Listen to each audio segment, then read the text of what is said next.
여러분의 오후를 확 뒤집겠습니다. 혼란의 시대 분나는 국민의 대변자 정봉주입니다.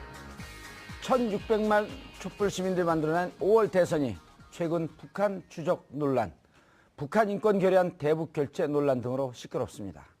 지금 이 시기 중요하게 다뤄줘야 할 후보자 정책, 공약 검증은 묻힌 채 왜 이런 논란들이 대선판의 이슈로 떠오르고 있는 걸까요? 그리고 왜 우리는 이런 관점에 주목해야 할까요? 잠시 후 이 문제 자세히 짚어보도록 하겠습니다. 19대 대선이 눈앞에 다가오는 가운데 각 당 대선 주자들은 TV 토론회와 선거 유세 등을 통해 지지율 반등의 기회를 노리고 있는데요. 이번 주 대선 주자 지지율은 전주와 어떤 차이를 보이고 있을지 오늘 여론조사 전문가들과 함께 자세히 살펴보도록 하겠습니다. 4월 21일 금요일 정봉주 품격시대 시작하겠습니다. 최근 19대 대선판이 때 아닌 북한 주적 여부 논란에 휩싸이고 있습니다. 이 논란이 촉발된 것은 지난 19일에 있었던 대선 주자 2차 TV 토론회. 이 토론회에서 바른정당 유승민 후보는 국방백서에 북한이 우리의 주적으로 명시돼 있다고 말했고, 더불어민주당 문재인 후보는 국방백서에 주적이란 표현은 없다며 서로 다른 주장을 내놓고 있는 상황.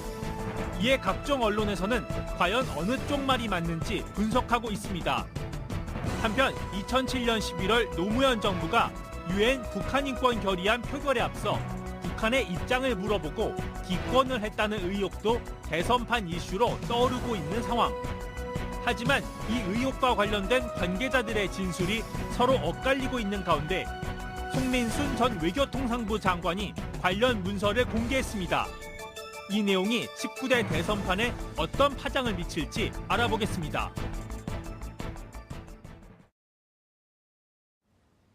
4월 21일 금요일 정봉주 품격시대 첫 번째 이슈 들어갑니다. 19대 대선 앞두고 또다시 색깔론이 선거판을 뒤흔들고 있습니다. 과연 대선판 마지막 변수가 될 수 있을지 전문가 모시고 말씀 나눠보도록 하겠습니다. 김대현 주간조선 기자 자리하셨습니다. 안녕하세요. 예. 보셨나요? 2차 토론을? 네, 봤습니다.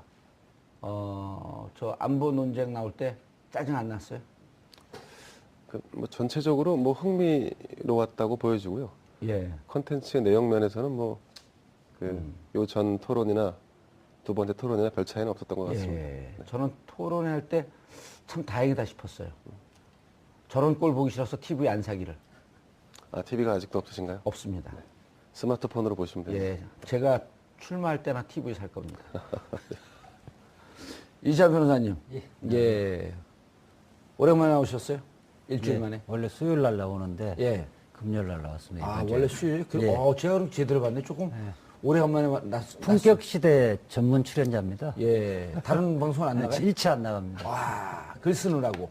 예, 글 쓰기도 하고 데모하느라고. 불러주는데 얘가 없죠. 아, 그래요? 예. 오, 왜 이렇게 좋은 패널을 안 불러줄까? 정봉주 의원하고 저하고 특수관계를 잘 알고 있나 봅니다.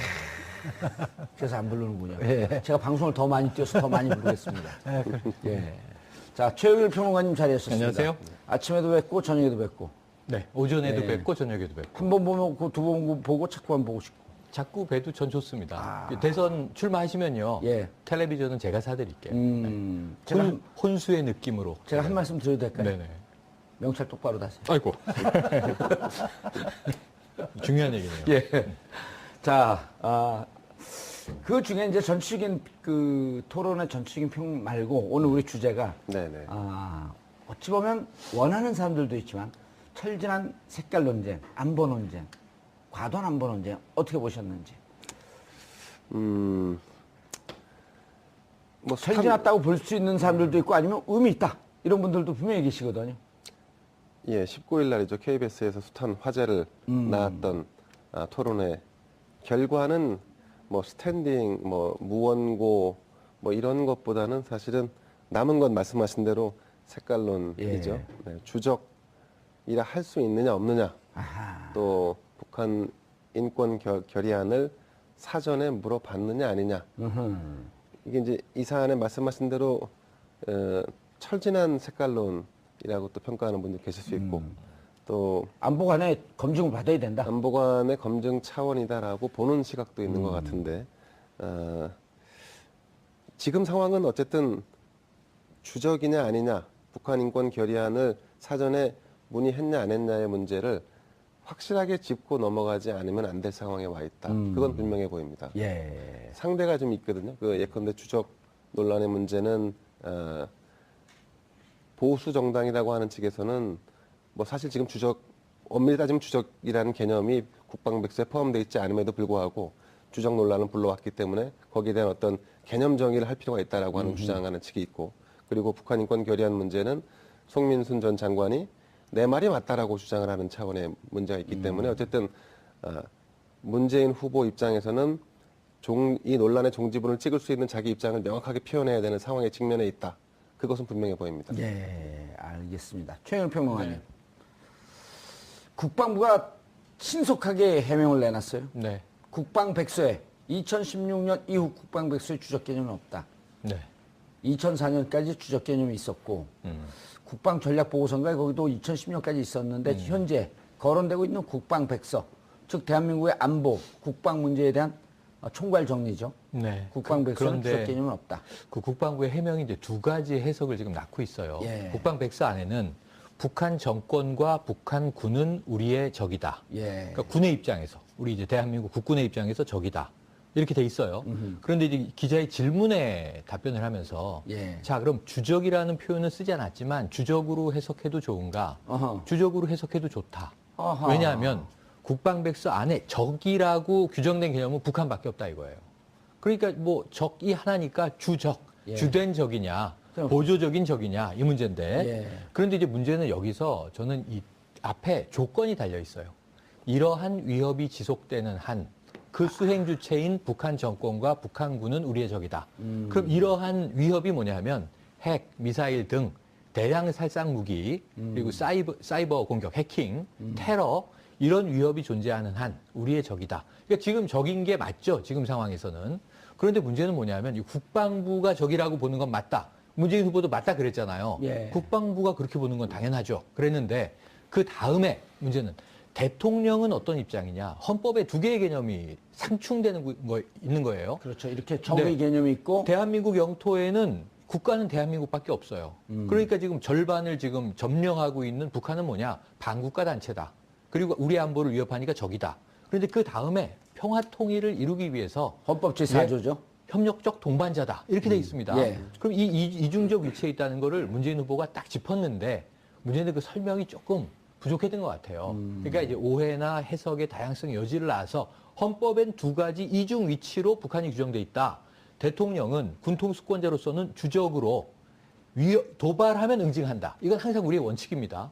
도발하면 원점 타격하는 거로 돼 있잖아요. 국방부 지침이. 그런데 문제는 이것을 풀어야 되잖아요. 이 어떤 폭력적인 위협 상황을. 그런데 그것도 대통령이 해야 된단 말이에요. 평화 통일을 지향하기 위한 협력적 동반자로 대우해야 되는 게 대통령의 위치이니 내가 지금 대통령이 되려고 하는, 그러니까 나뿐이 아니라 여기 모든 5명의 후보가 대통령이 되고자 한다면 주적 규정하는 것은 국방부로 족하지 않느냐. 이 정도 얘기로 이해하면 전 충분히 이게 안보관의 문제가 아닌 것이다. 그렇죠. 헌법 소호의 문제다. 이렇게 봅니다. 그런데 이재화 변호사님, 예. 그걸 안보 간의 문제로 자꾸만 끌고 가고 싶어 했어요. 예. 그 대통령 선거를 예. 지금 유승민 그 후보나 어떻게 거기에 동조한 안철수 후보 같은 경우는 대통령 선거를 그러니까 북한을 관리를 하고 평화 통일을 이뤄내고 한편으로는 그 영토를 보존하는 이러한 지위라고 보기보다는 마치 북한 돌격대장을 뽑는 거로 착각한 게 아닌가 싶어요.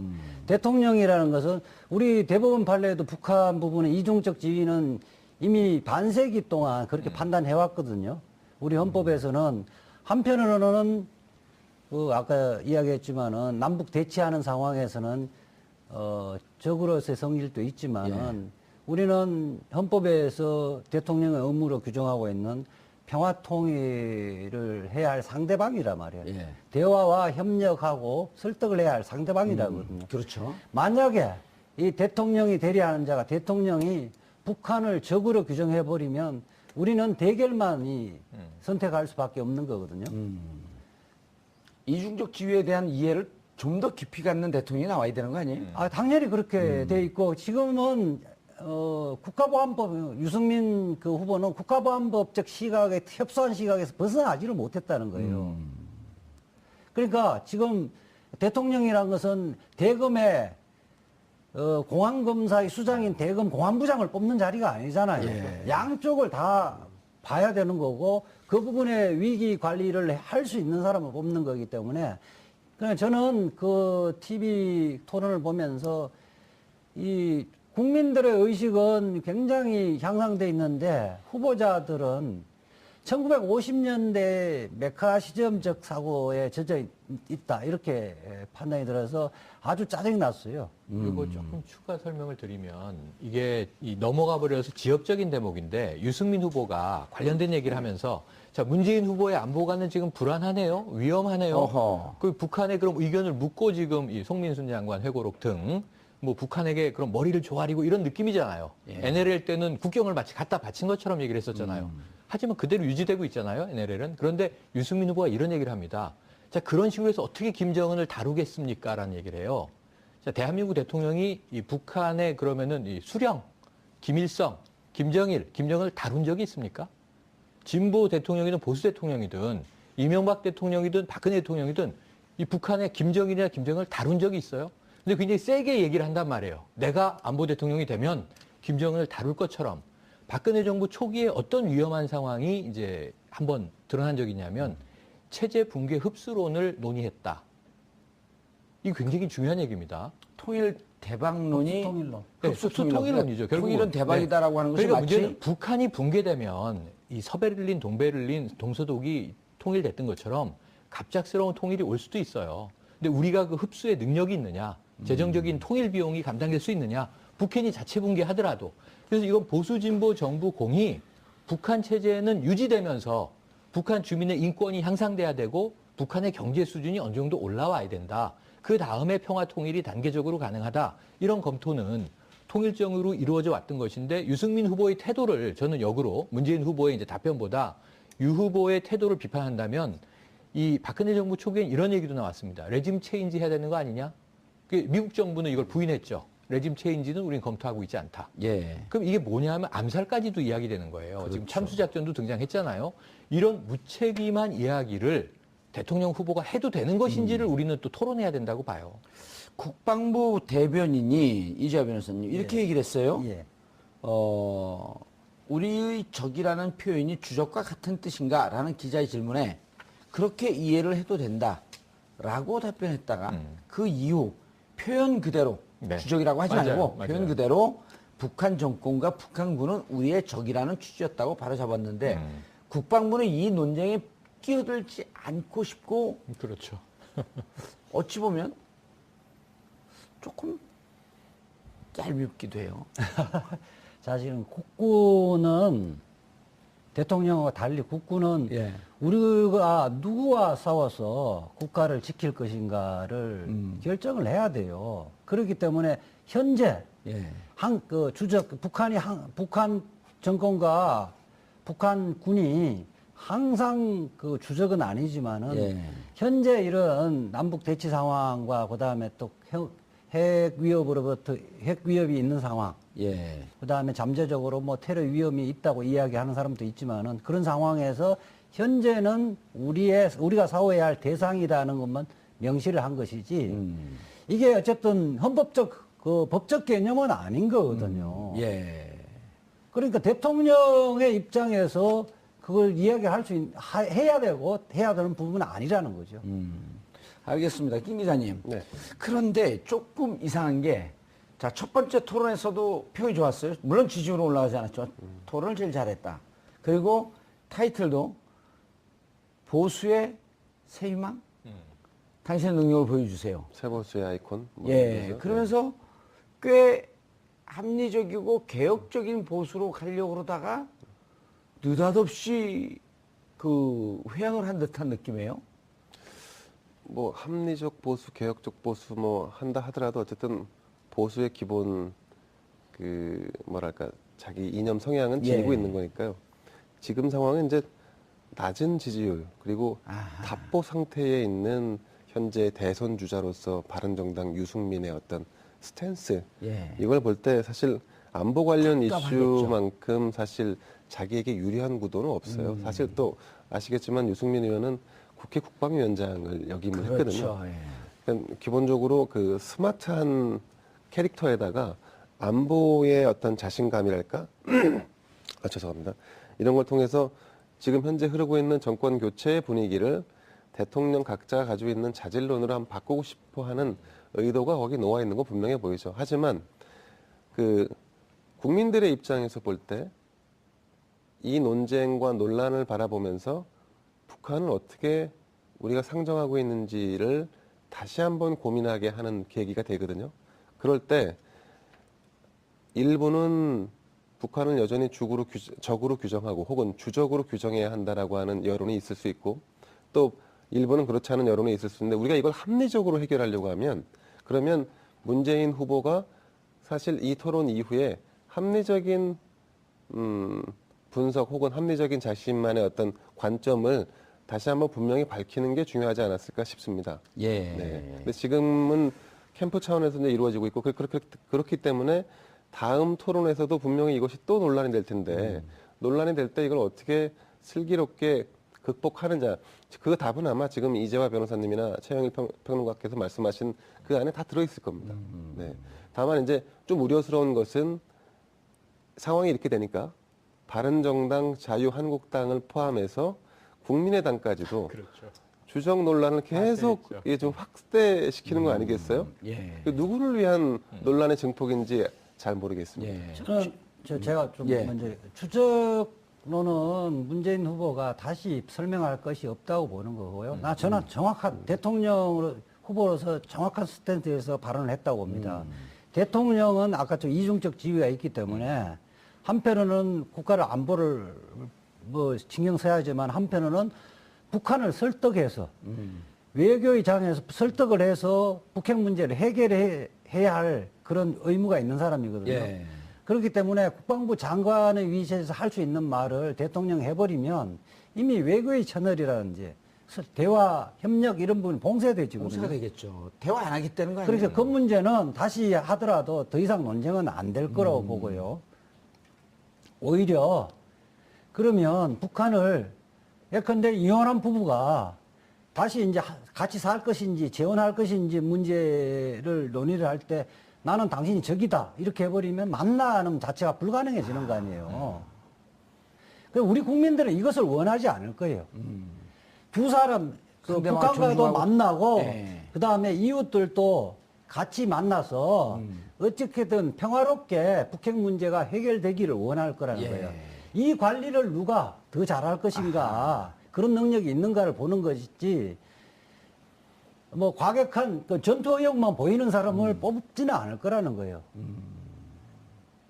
지금 대다수 국민들이 전쟁을 통해서 북한을 무너뜨리고 통일을 원하는 건 아닐 거라는 거예요. 지금 중국도 그러고 미국도 그런 관점은 아니라는 거예요. 그렇죠. 이미 이번에 예. 중미 회담에서 확진된 바 있죠. 그렇죠. 그렇게 되어지면 뭐 결국 누가 먼저 선제 폭격하느냐의 문제니까 그렇게 생각하는 나라도 없다. 없고 예. 국민들도 없다는 거죠. 이재 변호사님, 예. 북한을 이혼한 상대방이라고 예. 하는 비유는 어디서 들었나요?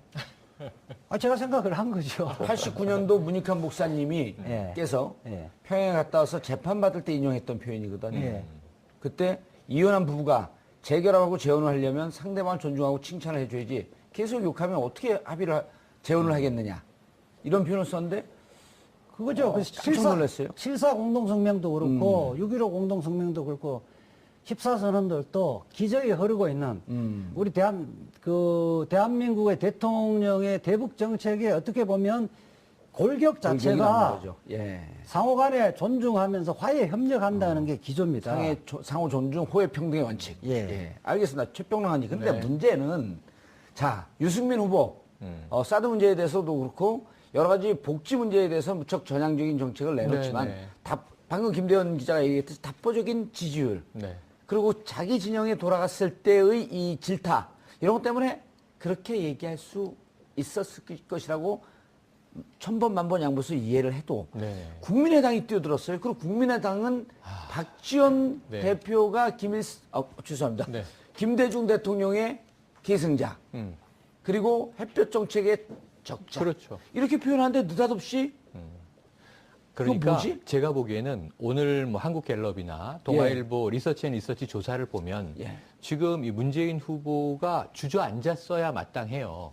그러니까 이게 송민순 외교 쪽지 파동은 아직 포함이 안 됐어요. 예. 하지만 2차 토론과 바로 이어진 주적 개념까지는 조사 시기에 포함이 돼요. 예. 그런데 격차가 오히려 그 안철수 후보가 올라오고 문재인 후보가 2차 토론은 잘 못했으니까 예. 내려와야 마땅한데 격차는 조금 벌어졌습니다. 더? 네. 어허. 여론조사를 믿으면 안 되지만 예. 참고를 한다고 전제했을 때 한국갤럽은 뭐 한 12%포인트 정도. 동아일보 리서치도 한 10%포인트 정도. 그러니까 지금 대체로 보면 40% 문재인, 30% 안철수 싸움이에요. 안철수 후보는 드라이브를 걸어야 되는데 지금 탄력을 받아도 지금 될까 말까 하는데 문제는 이게 주춤하는 게 답보되고 있어요. 2차 토론을 안철수 후보가 선방했다. 문재인 후보는 너무 이제 집중 포화를 맞긴 했지만 어쨌든 잘 못했다. 이렇게 평가가 나왔는데 이 결과를 해석함에 있어서 자 보세요. 자, 유승민 후보가 안보 대통령 강조하면 안 됩니다. 유승민 후보는 오늘 SNS에서 한 가지로 각광을 받고 있어요. 우리 딸 남자친구 없다. 이게 지금 최고의 지지예요. 유승민 후보님 사랑합니다. 막 이런 분위기에 대한민국 장인 남자들이. 어르신. 그렇죠. 국민 장인. 이게 지금 이 사람들은 뭔가 편안한 걸 원하는 거예요. 그러니까 육아가 잘 되는 나라. 예. 정말 우리가 육아하기 좋은 나라 만들겠다고 나오신 분이 안보, 색깔론으로 자꾸 오해되는 쪽으로 흘러갔고, 자, 홍준표 후보 한번 보세요. 가장 강한 안보인데 지금. 예. 가장 이제 강한 이제 우파 성향이니까. 예. 자, 처음에 당당한 서민 대통령. 세탁기, 요거 잘 매칭이 됩니다. 예. 근데 두 번째로 광고가 딱 오픈됐는데 개구리가 깨골하고 미사일 빵, 안보 대통령. 그랬는데 설거지, 스트롱맨이 아니라 나이롱맨? 지금 이렇게 됐잖아요. 예. 근데 돼지 돼지 문제? 발정제가 돼지 지금 문제? 나왔어요. 지금 안보가 중요한 게 아니라 이분은 지금 된식 문제 자기의 과거를 지우셔야 돼요. 지금 이 가능해 보이지가 않아요. 그러다 보니 자 안철수 후보가 지금 보수 쪽은 탄력이 있지만 호남 지지는 한계 왔잖아요. 호남 지지가 오늘 중요한데 문재인 후보가 앞서고 있습니다. 호남 호남이 지지가. 빠져. 그렇다면 지금 호남을 다시 잡을 것인가? 이게 쉽지 않아요. 보수를 잡을 것인가? 차라리 이 노마드 보수, 유랑 보수 이들을 좀 끌어안자 해서 네. 방법은 안보다인데 여기서 스탠스가 꼬인 게 안철수 후보가 자 북한은 주적이죠. 대상입니다. 적입니다. 이 규정했어요. 예. 근데 박지원 상황은 아니시겠지만 설마 예. 박지원 후보가 어제 YTN 인터뷰에서 뭐라 그랬는지 아세요? 상황 아니다. 그럼 안철수 대통령이 되면 뭐 하시겠느냐? 난 국회의원이 제일 좋다. 하지만 초대 평양 특사, 평양 대사 정도 가고 싶다. 근데 지금 북한을 맹비난, 북한은 주적입니다 해놓고 평양 대사를 가고 싶다니. 이거 국민이 어떻게 받아들일까요? 세탁기 한번 돌리고 가면 되죠. 아, 세탁기를 돌리면 될 수 있겠네요. 홍준표 세탁기를 돌리면 될지 모르겠지만 지금 이게 오락가락하는 예. 행보예요. 그러니까 국민들은 아하. 안보 간의 문제를 떠나서 정체성이 뭐냐 도대체. 불안하다. 예. 이거예요. 저는 2차 토론에서 예. 실질적으로 가장 그 타격을 받은 사람이 안철수 후보라고 봐요. 실질적 주적 논쟁에서 가장 피해자. 예. 결국 주적 논쟁은 결국 그 이면에는 햇볕 정책을 개성할 것인가 하고 밀접한 관련이 되어 있는데 북한을 주적이라 그러고 햇볕 정책에 대해서 개성할 것인가 말 것인가 하니까 공과 과가 있습니다. 이것은 마치 5.16에 대해서 평가하고 똑같이 했거든요. 그 이어서 그 다음 날에서 예. 다시 그 안철수 후보는 북한 주적이 맞고 대치 국면에서 북한 주적이 분명하다고 이야기를 했고 어허. 박지원 대표도 북한은 그 주적인데 문 후보가 주적이라고 대답 못하는 것은 안보에 안보에 문제가 있다. 이렇게 아하. 이야기한 것은 전면적으로 햇볕 정책 그렇게 DJ의 개성자로 이야기하면 햇볕 정책을 부정해버린 거거든요. 예. 결국 호남의 국민들은 그 부분에 대해서 평가를 할 것입니다. 예. 알겠습니다. 그런데 네. 송민순 회고록 그러면서 송민순 쪽지가 나왔어요. 네, 그렇습니다. 참 아마 기다리고 있다가 요 시기를 노리는 무언가 보이지 않는 손들이 있는 것 같아요. 뭐 설마 그렇게 하겠습니까? 예. 근데 대선이라는 건 워낙 이제 누구도 알 수 없는 변수들이 상존하니까 그 타이밍상 맞아떨어지게 되면 그런 이제 약간 음모론적인 해석이 좀 동반되는 게 아닌가 싶습니다. 예. 그 지금 요 사안 북한 인권법 문제는 사실은 어떻게 보면은 주적 문제하고도 사실은 일맥 좀 통하는 부분이 있습니다. 그렇죠. 그러니까 요 시기에 딱 그게 나오죠. 우리가 좀 북한을 얘기할 때 그 각 때때로 가치관의 혼선을 빚으면서까지 예. 결정을 하는 사례들이 있습니다. 예컨대 지금 휴전선을 맞닿아 놓고 남북의 군이 거의 100만 이상이 대치하고 있다. 그러면 북한은 우리를 적으로 상정한 것이고 예. 우리도 북한을 적으로 상정한 것이다. 그 팩트는 변하지 않는 사실이니까요. 예. 북한 인권법의 문제는 90년대 중후반을 거치면서 북한에서 그 기근과 기아로 수백만 명이 죽고 북한 정권이라는 정권을 운영하는 사람들이 그 주민들의 인권을 보장하지 않았기 때문에 예. 그 사실을 널리 알리고 개선시키자. 그런 취지에서 우리도 마찬가지였지만 국제사회가 공감대를 형성한 부분이었는데 근데 사실 이 부분은 보편적 인류의 가치에 부합하는 내용이 있기 때문에 북한 인권법 결의안에 대해서는 우리 정부가 저는 찬성을 했어야 된다고 보는데 그동안에 이제 남북 관계의 특수성이라는 문제 때문에 예. 사실은 이 부분에 대해서 기권을 행사해 왔던 거죠. 그러니까 원칙이 무너지면 그 이후의 행보가 계속 그 엇박자가 날 수밖에 없는데 예. 지금 상황은 사실 전 DJ 때부터 이 부분에 대해서 사실은 보편적 인류 가치에 대해서 우리가 부합하는 결정을 하자라고 대전제를 설정했으면 지금 이와 같은 논란이 있을 수가 없는 거죠.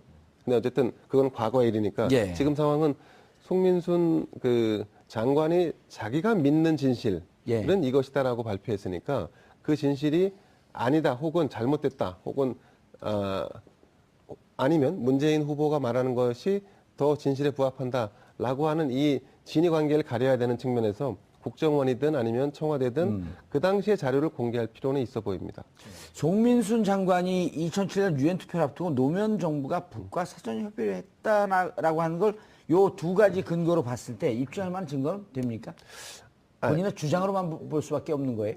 이제 우선은 그 본인이 주장하는 내용에 대해서 입증할 만한 자료를 가지고 있었다라고 하는 부분에서는 송민순 전 장관의 얘기에 더 이제 예컨대 무게가 좀 실리게 된 상황인데 예. 하지만 이 자체만 놓고 송민순 장관의 기억이 100% 맞다라고 하기에는 좀 무리가 좀 있어 보입니다. 애매하다. 네, 그렇습니다. 예. 최영일 평론가님 어떻게 보셨어요? 핵심이 이거예요. 자, 문재인 후보는 해명을 충분히 하고 있어요. 예. 그 당시가 지금 격세지감인데 문 후보의 표현이나 송민순 당시 외교부 장관의 표현으로 보면 지금 박근혜 정부와는 완전히 다른 나라예요. 예. 그때 장관들이 매파도 있고 비둘기파도 있고 북한 입장을 물어보자. 이런 건 물어보면 안 된다. 그래서 이제 이 송민순 당시 외교부 장관은 매파인 거죠. 자, 그리고 또 거기에 북한의 입장도 고려합니다. 우리가 이 북한 인권법에 찬성을 던져도 북한이 그렇게 우리한테 뭐라고 안 할 거예요. 예. 라고 주장을 하죠. 그런데 그게 좀 고민이 되는 또 다른 측에서는 아니야. 그래도 북한 입장에서는 굉장히 격노할 거야. 남북 관계가 경색될 수도 있어. 뭐 여러 가지 입장이 있는 거죠. 그러니까 그러면 국정원을 통해서 국정원이 그런 일을 하는 데니까 예. 북한의 입장이 뭔지 파악을 해봐라. 이게 이제 문재인 후보의 얘기예요. 당시 비서실장 파악을 했는데 이 반공화국적인 행위를 하면 우리는 가만히 있지 않겠다라는 이제 답변이 온 거죠. 예. 그러면 우리가 찬성하면 북한은 굉장히 좀 거칠게 나오겠네. 그럼 우리가 여기서 빠져주는 게 옳지 않을까? 뭐 이런 결정으로 흘러간 거예요. 이 결정권자는 누구예요? 장관들은 의견이 분분했습니다. 이거 토론이죠. 고 노무현 대통령의 결정사항입니다. 대통령이 결정하는 거잖아요. 그러니까 문재인 비서실장은 그 당시에 이재정 통일부 장관이나 여러 사람, 김만보 국정원장이나 이 비서실장에게 자, 회의를 좀 주재해서 의견을 모아오시오라고 대통령이 지시하니까 비서실장은 회의 주재자로서의 참모 역할을 했어요. 근데 여기서 송 장관의 기억이 이 문재인 당시 비서실장의 이제 생각과 다른 것은 문 실장이 북한의 입장을 확인해 보라고 지시했다라는 것이고 문 후보나 나머지 사람들은 그때 비서실장은 관심이 없었다. 이게 비서실장이 결정할 문제가 아니다 어차피. 그러니까 여러 사람이 의견이 분분하다가 그때 이재정 통일부 장관이 관련되어 있었잖아요. 있었죠. 예. 이재정 통일부 장관은 문 실장은 그때 관심도 없었고 별로 중요한 인물이 아니었다. 그 회의에서. 하지만 대통령이 결정하도록 하는데 통일부 입장, 외교부 입장, 국정원 입장, 그리고 북한 입장까지도 확인을 하여 예. 국정원이 나름대로 전화 통지문을 확인하여 국정원장이 안보실장에게 보고한 쪽지를 송민순 장관이 갖고 있었던 거죠. 예, 오늘 공개된 겁니다. 그래서 노무현 대통령은 할 수 없네, 기권합시다라고 결정을 한 거예요. 이건 예. 통치적인 판단입니다. 여기서 저는 문재인 당시 비서실장한테 이거를 마치 책임지라는 식으로 지금 나오는 것도 전 송민순 장관이 타이밍을 봐서 대통령이 못 되도록 해야지 했다는 음모에는 전혀 동의하지 않아요. 지난해 빙하는 움직인다에 이미 나왔을 때 문제가 됐었고 예. 이 얘기는 다 이제 취합이 됐습니다. 다만 이 얘기를 상대 측 후보가 계속 거론하니까 예. 문재인 후보의 답변에 대해서 송 당시 장관이 조금 내가 거짓말하는 사람이 되네 예. 하고 이제 문제를 제기한 것이지 이건 정리된 사안으로 봅니다. 저는- 얼마나 토론이 많은 청와대 분위기가 좋습니까 저는. 토론 좀 했으면 좋겠네요. 저는 좀 다르게 보는데요. 송민순 장관이 외교 동상 장관까지 했는데 대선 때 본인이 말 한마디가 어떤 파장을 미칠까를 그 파장을 모르는 사람이 아닌데 예. 순수한 의도로 했다. 이거 저는 그렇게 안 봅니다. 아, 그래서 저도 궁금한 예, 게, 예. 자, 주적 논란이 나오자마자, 예. 주적 논란이 나오자마자 바로 이 문건을 공개를 했어요. 예. 그리고 그때 당시에 논란의 흐름을 본인도 잘 알고 있었고, 그리고 지난번에도 지난 빙하는 회의에, 흐른다라고 네. 했을 때 그때도 상당 부분 해명이 됐었는데 다시 이걸 가지고 나서 불에 기름을 붓는 듯한 것은 저는 아까 김대영 기자께도 잠깐 물었지만 그냥 까마귀 날자 배 떨어진다라고 하는 사안으로 볼까? 타이밍을 그거 아니죠. 선별을 하죠. 예. 그러니까 기자들이 물론 이제 기자들이 그 전날 예. 토론에서 쟁점이 됐기 때문에 찾아왔을 확인하러 수도 있죠. 찾아가죠. 예. 가면 찾아갔는데 소극적으로 응대해 준 것이 아니라 뭐 구체적인 문건을 공개를 하는 것은 아주 적극적인 행위예요. 적극적인 정치 행위고 그렇기 때문에 송민순 장관은 지난 반기문 그 캠프에서도 실질적으로 활동을 했다고 알려져 있죠. 이른바 국민의당의 손학규 그 대표 시절에서 비례대표도 역임했기 때문에 네. 정치적으로 순수한 의도라 보기는 어렵고 제가 한 가지 더 말씀드리려고 그러는데 국민들이 아마 이해를 못할 텐데 이 지금 2007년 11월 16일에서 뭐 18일 사이가 어떤 상황이냐 하면요. 그 한 달 전에 14 남북 정상회담을 개최했던 때입니다. 예. 정상회담을 개최한다는 것은 화해 무드고 교류 협력을 앞으로 잘하자고 한 상태인데 한 달 후에 사실은 우리야 당연히 대북 인권 그 부분에 대해서 찬성을 하지만은 그 부분을 함부로 하기는 어려운 상황입니다. 그래서 그거로 인해서 찬성으로 해서 그 우리의 국익에 덕실이 있느냐, 이를 따져볼 수밖에 없는 상황이라는 걸 고려해야 되는 거고요. 그 다음에 이 송민순 외교장관, 이재정 그때 통일부 장관, 백종천 안보실장, 그렇죠. 그 다음에 이 중에, 그 다음에 김만복 국정원장 중에 유독 송민순 장관만 지금 문재인 후보하고 다른 기억을 갖고 있는 거거든요. 그때 당시 상황을 좀 저도 추적을 해봤더니 예. 요 팀과 외교안보 라인 팀이 계속 끊임없는 갈등 속에 있었고 예. 송민순 그 외교부 장관이 그것과 관련해서 끊임없이 충돌하는 상황이었다라고 그렇죠. 김창수 박사가 설명을 하더라고요. 그러니까 지금 송민순 장관은 16일 날 결정이 안 된 것이다. 그렇게 이야기한 11월 16일. 예. 나머지 세 분은 16일에 이미 다 노무현 기권하기로. 대통령이 결정을 했는데 한마디로 그 송민순 장관이 계속 징징거리니까 한 번 더 이야기 들어봐라. 그 징징거린다고 표현하는군요. 제 생각은 그런 거죠. 세게 나가시네. 그래서 한번 이야기 들어보라 그래서 아하. 그 사이에 대통령한테 편지도 보내고 이랬다는 거 아닙니까? 그래서 다시 한번 들어보라. 그래서 최종 듣고 다시 그 1차 결정했던 부분을 재확인을 한 자리라는 거죠. 예. 근데 지금 송민순 외교부 장관만 혼자서만 계속 주장하는 거예요. 예, 알겠습니다. 근데 이게 예. 이제 우리 이재하 변호사님 말씀하셨는데 이제 본질이 뭐냐가 중요할 것 같아요. 의도성을 가지고 정치적인 행위를 송 전 차관이 했냐 안 했냐. 송정단 그게 정치를 하는 분들에게는 매우 중요할 수 있겠지만 또 일반인들에게는 그리 중요하지 않을 수도 있습니다. 사실은. 그리고 북한 인권 결의안을 찬성했을 때 득실이 있느냐 이 문제는 제가 말씀드리지만 득실의 문제를 떠나 있는 인류 보편적인 가치를 추구하는 차원에 접근해야 한다. 그게 원칙이다. 예. 그리고 그 원칙에서 벗어나는 행위는 나중에 사소한 그 안에서 벌어지는 어떤 정치적인 행위들은 그렇게 할 수 있겠지만 예. 그 원칙을 도외시할 수는 없는 문제죠. 그리고 이제 이게 지금 어떻게 변질됐냐 하면 그러니까 사전에 동의를 구했냐, 허락을 구했냐 안 했냐 이걸 넘어서 이제는 뭐냐면 이제 거짓말 플레임으로 이제 바뀌었거든요, 사실은. 그렇죠. 그렇기 때문에 이 지금 송민순 전 장관이 공개한 청와대 문건이라고 하는 문건 예. 자료, 그다음에 본인의 수첩 예. 이런 것을 규명 혹은 부인할 수 있는 자료가 국정원에 존재할 겁니다. 이 자료의 토대는 아마도 그렇죠. 그 국정원 자료, 국정원 정보일 거예요. 그렇죠. 정확히 얘기하면 국정원에서 정보를 가지고 온 거를 이 정보를 대통령에게 보고하기 위해서 청와대에 있는 분들이 청와대 그 문건 형태로 해서 이제 짤막한 보고서를 만든 거겠죠. 예. 그렇기 때문에 그러니까 국정원에서 그 당시에 그러니까 보낸 거는 모르겠습니다만 어쨌든 받은 건 있을 거예요. 어떤 시그널이나 어떤 정보나 메시지를 받은 게 있었는데 그 받은 메시지를 공개하면 이 부분은 굉장히 쉽게 클리어될 수 있습니다. 예. 그런데 문제는 지난번에 이제 NLL 그 사건 있을 때 네네. 실질적으로 국가 기록물 나중에 공개한 걸 봤더니 김무성 대표와 그다음에 정문원 의원이 흔든 내용이 그 토시 하나도 똑같이. 일치했단 말이에요. 근데 나중에 요 찌라시에서 받은 거다. 그럴 때 국정원장이 그걸 공개한다 때 2013년으로 전 기억하고 있는데 그걸 공개해서 논란을 종식시키겠다고 할 때 국제사회가 깜짝 놀랐거든요. 양 정상 간 대담을 회담 내용을 그리고 이것이 대통령 그 지정 기록물인데 이걸 국정원장이 하는 게 그러니까 이게 이제 10년 전 일이고 또 이제 통일 문제라고 하면서 이렇게 보는 관점도 있는 거예요.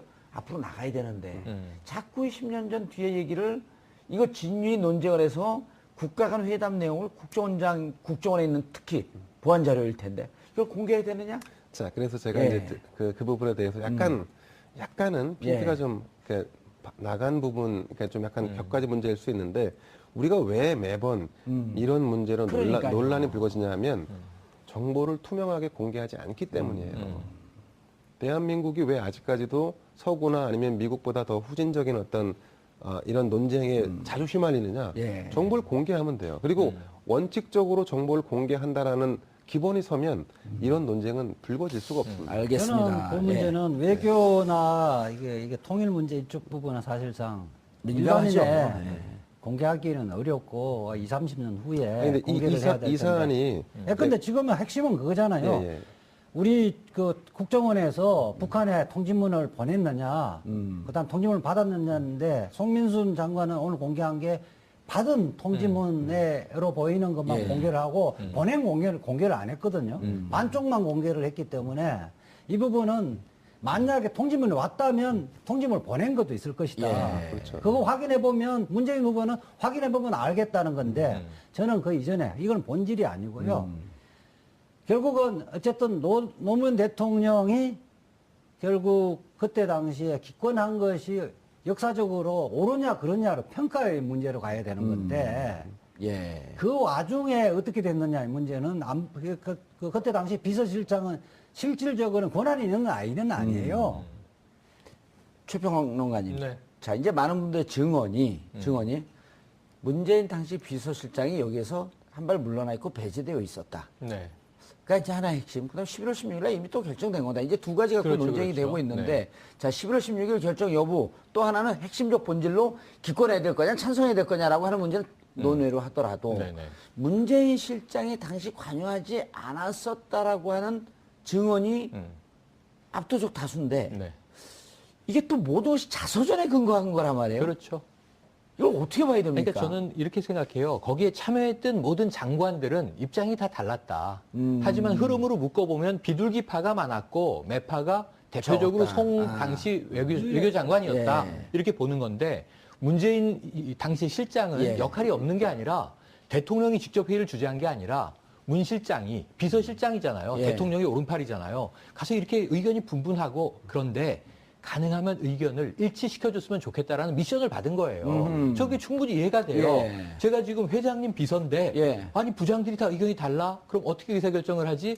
좀 다 의견을 단합해줘야 우리가 또 사기 측면에서도 예. 이것도 대북 문제 아닌가? 그럼 문 실장이 중요한- 친구잖아요. 가서 좀 우쭈쭈해서 의견을 모아줘. 그래서 이제 좀 골치 아픈 미션을 하나 받고 문 실장은 그 회의를 주재하면서 여러 사람의 의견을 듣고 매우 기계적으로 북한 의견도 확인해 보시오. 국정원의 역할은 북한 동향을 파악하는 겁니다, 원래. 그러니까 파악해 보시오 해서 등등등 해서 취합됐는데 사실은 나머지 다수의 비둘기파는 꿍꿍이가 있었고 자, 송 장관을 왕따 시켜버려? 아니면 송 장관이 꿈쩍도 못하게 어떻게 제압을 해버려? 하다가 결정은 내려졌는데 송 장관을 이렇게 반발하니? 포섭하기 위한 예. 이틀의 시간을 가진 거예요. 거기에 북한의 확인 자료도 등장을 한 거예요. 이건 대세의 지장은 없고 이 책임은 아까 역사적 책임 물으셨는데 본질은 노무현 대통령의 대북 동의냐 정책. 관여의 문제예요. 그런데 인류 보편의 가치에서 발을 뺐다. 과로 보는 국민도 다수 있을 거예요. 있고, 예. 근데 그때 남북 정상회담하고 다음 달인데 반대하면 또 틀어질 텐데 어쩔 수 없는 상황이었다라고 인정하는 국민도 또 다수 있을 거예요. 알겠습니다. 이 갈라치기에 활용이 되다 보니 어찌 이게 색깔론이 아니겠습니까? 그러니까 문재인 당시 알겠습니다. 실장은 전 별 실권 없었다. 별 관심 없었다. 예. 하지만 역할은 했다. 이렇게 예. 봅니다. 본인이 직접 북한의 입장을 확인해 보겠다고 했다가 실제는 안 했다 그랬잖아요. 김만복 실장이 전 제일 정확할 것 같아요. 왜냐하면 왜냐면 참여정부 자기가 있으면서 그렇겠죠. 또 그 저쪽- 자유한국당에도 다른 발을 정치적으로 담그고 있어요. 그렇죠. 정치적으로 이 문재인 후보를 두둔할 입장은 아니거든요. 예. 그렇게 하고 이재정 장관도 김만복 그 국정원장이 알겠습니다. 당시 그렇게 확인을 해보겠다고 했고 문재인 그 후보가 지시한 게 아니다. 알겠습니다. 그렇게 이야기했죠. 자, 2차 토론회를 둘러싼 후보들의 안보 논쟁 그리고 추정 논쟁 보는 분들에 따라서는 좀 짜증나는 내용일 수도 있겠지만 그러나 이렇게 다소 짜증날 수 있는 내용도 갈 수 있는 데까지는 충분히 토론하고 함께 견해를 나눠보는 이 정도쯤에서 의미 부여를 하는 것이 맞을 것 같습니다. 정봉주 품격시대에서는 여러분의 소중한 의견을 받습니다. 샵 5400, 샵 5400으로 주제에 맞는 다양한 의견 문자로 보내주시기 바라겠습니다. 100원의 정보 이용료가 부과됩니다. 한 발 더 깊이 들어가는 시사 분석. 여러분은 지금 생방송으로 진행하는 정봉주 품격시대와 함께하고 계십니다. 북한 정권과 북한군은 우리의 적이라는 취지였다고 바로 잡았는데 국방부는 이 논쟁에 끼어들지 않고 싶고 그렇죠. 어찌 보면 조금 얄밉기도 해요. 사실은 국군은 대통령과 달리 국군은 예. 우리가 누구와 싸워서 국가를 지킬 것인가를 결정을 해야 돼요. 그렇기 때문에 현재 예. 북한 정권과 북한군이 항상 그 주적은 아니지만은 예. 현재 이런 남북 대치 상황과 그다음에 또 핵 위협이 있는 상황, 예. 그다음에 잠재적으로 뭐 테러 위험이 있다고 이야기하는 사람도 있지만은 그런 상황에서 현재는 우리가 싸워야 할 대상이라는 것만 명시를 한 것이지 이게 어쨌든 법적 개념은 아닌 거거든요. 예. 그러니까 대통령의 입장에서 그걸 해야 되는 부분은 아니라는 거죠. 알겠습니다. 김 기자님. 네.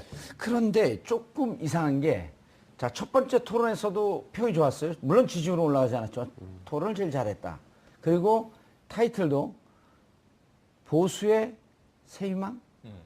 당신의 능력을 보여주세요. 세보수의 아이콘. 뭐 예. 이러면서. 그러면서 꽤 합리적이고 개혁적인 보수로 가려고 그러다가 느닷없이 그 회양을 한 듯한 느낌이에요.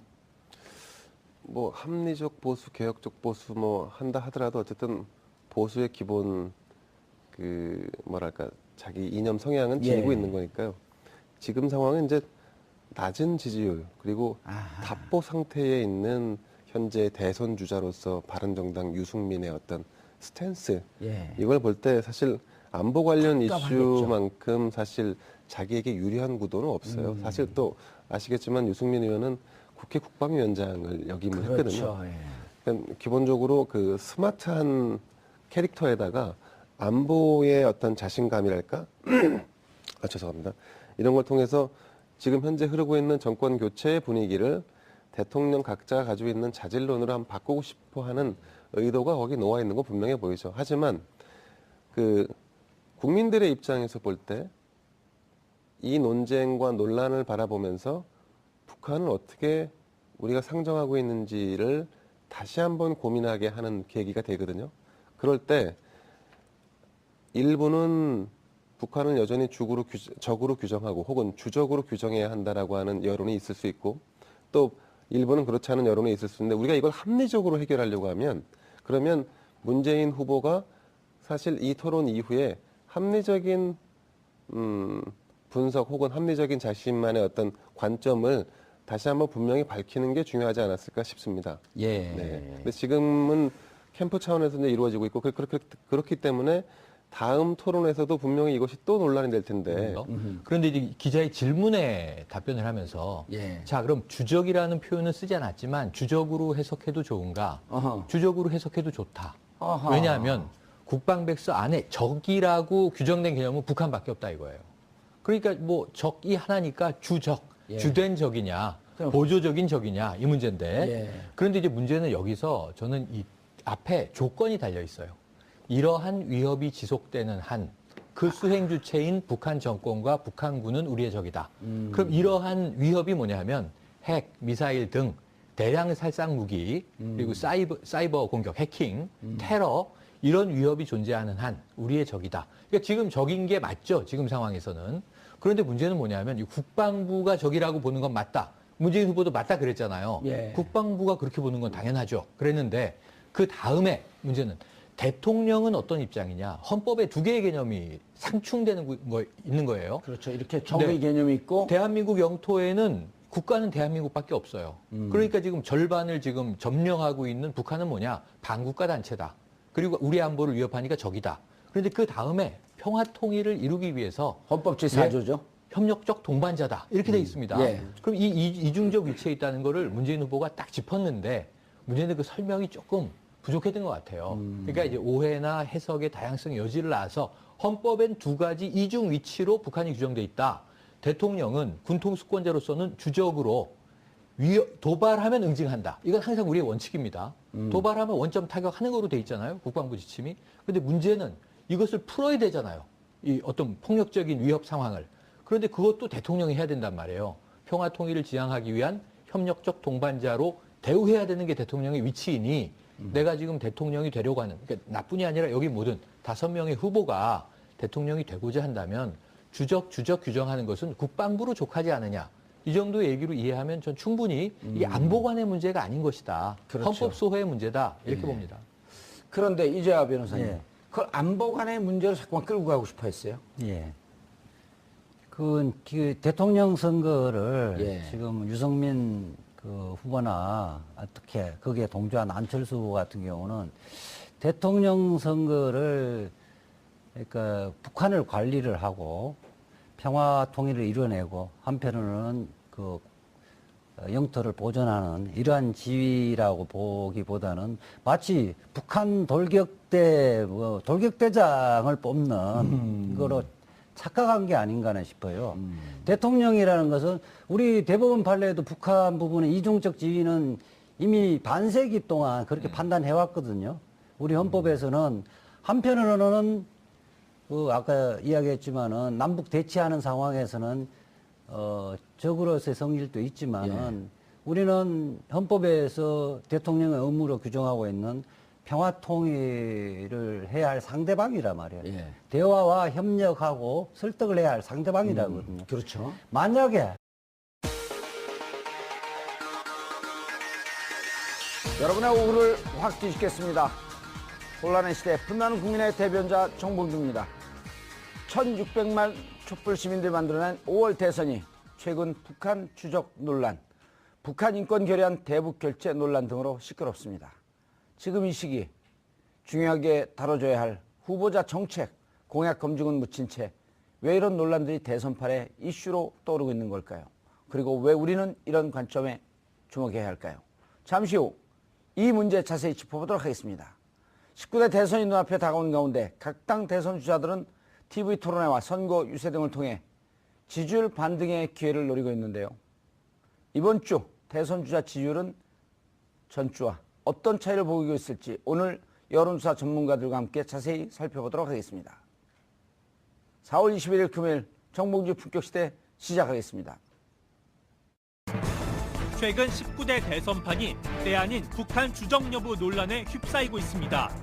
이 논란이 촉발된 것은 지난 19일에 있었던 대선 주자 2차 TV 토론회. 이 토론회에서 바른정당 유승민 후보는 국방백서에 북한이 우리의 주적으로 명시돼 있다고 말했고, 더불어민주당 문재인 후보는 국방백서에 주적이란 표현은 없다며 서로 다른 주장을 내놓고 있는 상황. 이에 각종 언론에서는 과연 어느 쪽 말이 맞는지 분석하고 있습니다. 한편 2007년 11월 노무현 정부가 UN 북한인권 결의안 표결에 앞서 북한의 입장을 물어보고 기권을 했다는 의혹도 대선판 이슈로 떠오르고 있는 상황. 하지만 이 의혹과 관련된 관계자들의 진술이 서로 엇갈리고 있는 가운데 송민순 전 외교통상부 장관이 관련 문서를 공개했습니다. 이 내용이 19대 대선판에 어떤 파장을 미칠지 알아보겠습니다. 4월 21일 금요일 정봉주 품격시대 첫 번째 이슈 들어갑니다. 19대 대선 앞두고 또다시 색깔론이 선거판을 뒤흔들고 있습니다. 과연 대선판 마지막 변수가 될 수 있을지 전문가 모시고 말씀 나눠보도록 하겠습니다. 김대현 주간조선 기자 자리하셨습니다. 안녕하세요. 예, 보셨나요? 2차 토론회? 네, 봤습니다. 저 안보 논쟁 나올 때 짜증 안 났어요? 뭐 전체적으로 뭐 흥미로웠다고 보여지고요. 예. 컨텐츠 내용 면에서는 뭐 요 전 토론이나 두 번째 토론이나 별 차이는 없었던 것 같습니다. 예. 저는 토론회 할 때 참 다행이다 싶었어요. 저런 꼴 보기 싫어서 TV 안 사기를. 아, TV가 아직도 없으신가요? 없습니다. 스마트폰으로 보시면 돼요. 예. 제가 출마할 때나 TV 살 겁니다. 이자 변호사님. 예. 오랜만에 나오셨어요? 일주일 예, 만에? 원래 수요일 날 나오는데 예. 금요일 날 나왔습니다. 아, 이번 주에. 원래 수요일? 예. 제가 그럼 제대로 봤네. 조금 오래간만에 품격 시대 전문 출연자입니다. 예. 다른 방송은 안 나가요? 일치 안 나갑니다. 와, 글 쓰느라고. 예, 글 쓰기도 하고 데모하느라고. 불러주는데 얘가 없죠. 아, 그래요? 예. 오, 왜 이렇게 좋은 패널을 안 불러줄까? 정봉주 의원하고 저하고 특수관계를 잘 알고 있나 봅니다. 그래서 안 부르는군요. 예. 제가 방송을 더 많이 뛰어서 더 많이 부르겠습니다. 예. 자, 최영일 평론가님 자리하셨습니다. 안녕하세요. 아침에도 뵙고 저녁에도 뵙고. 네, 오전에도 네. 뵙고 저녁에도 뵙고. 한 번 보고 두 번 보고 자꾸만 보고 싶고. 자꾸 뵈도 전 좋습니다. 대선 출마하시면요. 예. 텔레비전은 제가 사드릴게요. 제가, 혼수의 느낌으로. 제가 한 말씀 드려도 될까요? 네네. 명찰 똑바로 다세요. 아이고. 중요한 얘기네요. 예. 자, 그 중에 이제 전체적인 그 토론의 전체적인 평 말고 오늘 우리 주제가 네네. 어찌 보면 원하는 사람들도 있지만 철진한 색깔 논쟁, 안보 논쟁, 과도한 안보 논쟁 어떻게 보셨는지. 뭐 철진했다고 볼 수 있는 사람들도 있고 아니면 의미 있다 이런 분들도 분명히 계시거든요. 예, 19일 날이죠. KBS에서 숱한 화제를 낳았던 토론회 결과는 뭐 스탠딩, 뭐 무원고 뭐 이런 것보다는 사실은 남은 건 말씀하신 대로 색깔론이죠. 예. 네, 주적이라 할 수 있느냐 없느냐. 아하. 또 북한 인권 결의안을 사전에 물어봤느냐 아니냐. 이게 이제 이 사안에 말씀하신 대로 철진한 색깔론이라고 또 평가하는 분들 계실 수 있고 또 안보관의 검증을 받아야 된다. 안보관의 검증 차원이다라고 보는 시각도 있는 것 같은데 지금 상황은 어쨌든 주적이냐 아니냐 북한 인권 결의안을 사전에 문의했냐 안 했냐의 문제를 확실하게 짚고 넘어가지 않으면 안 될 상황에 와 있다. 그건 분명해 보입니다. 예. 상대가 좀 있거든요. 그 예컨대 주적 논란의 문제는 보수 정당이라고 하는 측에서는 뭐 사실 지금 주적 엄밀히 따지면 주적이라는 개념이 국방백서에 포함되어 있지 않음에도 불구하고 주적 논란을 불러왔기 때문에 거기에 대한 어떤 개념 정의를 할 필요가 있다라고 하는 주장하는 측이 있고 그리고 북한 인권 결의안 문제는 송민순 전 장관이 내 말이 맞다라고 주장을 하는 차원의 문제가 있기 때문에 어쨌든 문재인 후보 입장에서는 이 논란의 종지부를 찍을 수 있는 자기 입장을 명확하게 표현해야 되는 상황에 직면해 있다. 그것은 분명해 보입니다. 예, 알겠습니다. 최영일 평론가님. 네. 국방부가 신속하게 해명을 내놨어요. 네. 국방백서에 2016년 이후 국방백서에 주적 개념은 없다. 네. 2004년까지 주적 개념이 있었고 국방 전략 보고서인가 거기도 2010년까지 있었는데 현재 거론되고 있는 국방 백서, 즉 대한민국의 안보, 국방 문제에 대한 총괄 정리죠. 네. 국방 백서는 그런데 주적 개념은 없다. 그 국방부의 해명이 이제 두 가지 해석을 지금 낳고 있어요. 예. 국방 백서 안에는 북한 정권과 북한군은 우리의 적이다. 예. 그러니까 군의 입장에서 우리 이제 대한민국 국군의 입장에서 적이다. 이렇게 돼 있어요. 이 대통령이 대리하는 자가 대통령이 북한을 적으로 규정해버리면 우리는 대결만이 선택할 수밖에 없는 거거든요. 이중적 지위에 대한 이해를 좀 더 깊이 갖는 대통령이 나와야 되는 거 아니에요? 아, 당연히 그렇게 돼 있고 지금은 국가보안법 유승민 그 후보는 국가보안법적 시각에 협소한 시각에서 벗어나지를 못했다는 거예요. 그러니까 지금 대통령이란 것은 대검의 공안검사의 수장인 대검 공안부장을 뽑는 자리가 아니잖아요. 예. 양쪽을 다 봐야 되는 거고 그 부분의 위기 관리를 할 수 있는 사람을 뽑는 거기 때문에 그냥 저는 그 TV 토론을 보면서 이 국민들의 의식은 굉장히 향상돼 있는데 후보자들은 1950년대 메카 시점적 사고에 젖어 있다 이렇게 판단이 들어서 아주 짜증이 났어요. 그리고 조금 추가 설명을 드리면 이게 넘어가 버려서 지역적인 대목인데 유승민 후보가 관련된 얘기를 하면서 자 문재인 후보의 안보관은 지금 불안하네요, 위험하네요. 어허. 그 북한에 그럼 의견을 묻고 지금 이 송민순 장관 회고록 등 뭐 북한에게 그럼 머리를 조아리고 이런 느낌이잖아요. 예. NLL 때는 국경을 마치 갖다 바친 것처럼 얘기를 했었잖아요. 하지만 그대로 유지되고 있잖아요, NLL은. 그런데 유승민 후보가 이런 얘기를 합니다. 자, 그런 식으로 해서 어떻게 김정은을 다루겠습니까? 라는 얘기를 해요. 자, 대한민국 대통령이 이 북한의 그러면은 이 수령, 김일성, 김정일, 김정은을 다룬 적이 있습니까? 진보 대통령이든 보수 대통령이든 이명박 대통령이든 박근혜 대통령이든 이 북한의 김정일이나 김정은을 다룬 적이 있어요? 근데 굉장히 세게 얘기를 한단 말이에요. 내가 안보 대통령이 되면 김정은을 다룰 것처럼 박근혜 정부 초기에 어떤 위험한 상황이 이제 한번 드러난 적이 있냐면 체제 붕괴 흡수론을 논의했다. 이게 굉장히 중요한 얘기입니다. 통일 대박론이 통일론. 흡수 통일론이죠. 결국은. 통일은 대박이다라고 하는 것이 그러니까 마치 문제는 북한이 붕괴되면 이 서베를린, 동베를린, 동서독이 통일됐던 것처럼 갑작스러운 통일이 올 수도 있어요. 근데 우리가 그 흡수의 능력이 있느냐, 재정적인 통일 비용이 감당될 수 있느냐, 북한이 자체 붕괴하더라도. 그래서 이건 보수 진보 정부 공이 북한 체제는 유지되면서 북한 주민의 인권이 향상돼야 되고 북한의 경제 수준이 어느 정도 올라와야 된다. 그 다음에 평화 통일이 단계적으로 가능하다. 이런 검토는 통일적으로 이루어져 왔던 것인데 유승민 후보의 태도를 저는 역으로 문재인 후보의 이제 답변보다 유 후보의 태도를 비판한다면 이 박근혜 정부 초기엔 이런 얘기도 나왔습니다. 레짐 체인지 해야 되는 거 아니냐? 미국 정부는 이걸 부인했죠. 레짐 체인지는 우리는 검토하고 있지 않다. 예. 그럼 이게 뭐냐면 암살까지도 이야기되는 거예요. 그렇죠. 지금 참수작전도 등장했잖아요. 이런 무책임한 이야기를 대통령 후보가 해도 되는 것인지를 우리는 또 토론해야 된다고 봐요. 국방부 대변인이 이재화 변호사님 이렇게 얘기를 했어요. 예. 우리의 적이라는 표현이 주적과 같은 뜻인가? 라는 기자의 질문에 그렇게 이해를 해도 된다라고 답변했다가 그 이후 표현 그대로 네. 주적이라고 하지 맞아요. 말고 맞아요. 표현 그대로